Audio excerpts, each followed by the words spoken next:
campaign against No, Britain, I vote but before. that's probably hopeless without American support. With Obama gone, it's getting lonely for Angela Merkel. He was probably her closest interlocutor, sort of someone who call late It night. seemed, it looked really wintry today. Good luck, he said to her before making his exit from the European stage. No doubt thinking to himself as he waved the old continent goodbye that you may need it.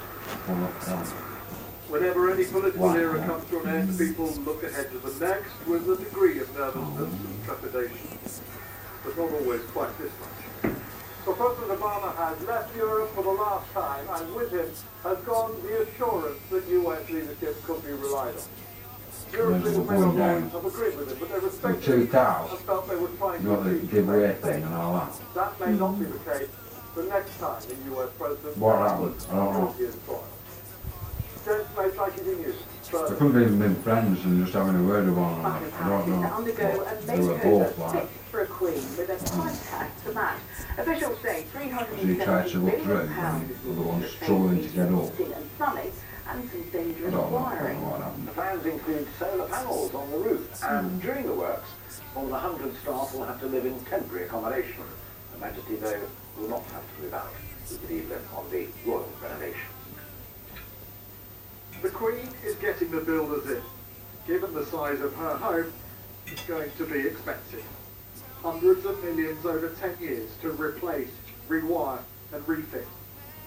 The palace is suffering from decades of decay.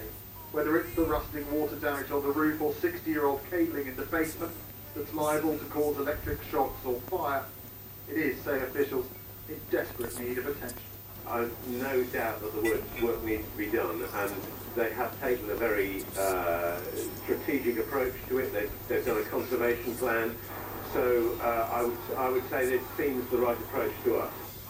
Parts of the building haven't been touched since it was bombed in the war, and the fear of a catastrophic event such as the fire at Windsor Castle means critical work will begin in the spring. The total cost of the renovation is estimated at £369 million. The Queen will receive a 66% pay increase from the taxpayer over the next decade to pay for it, an estimated £30 million extra per year.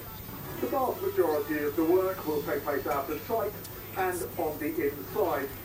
Palace officials have guaranteed that it won't be covered in scaffolding. The Queen, Prince Philip and other royals can expect to move bedrooms, but unlike staff, they won't be in temporary accommodation in the garden. And the renewable energy industry are pleased that the palace has an environmental plan to put solar panels on the roof. Yes, they have to follow all the same procedures as anybody else who's installing solar from an electrical perspective. So yes, there are problems with them, but certainly not insurmountable. They're easy to overcome.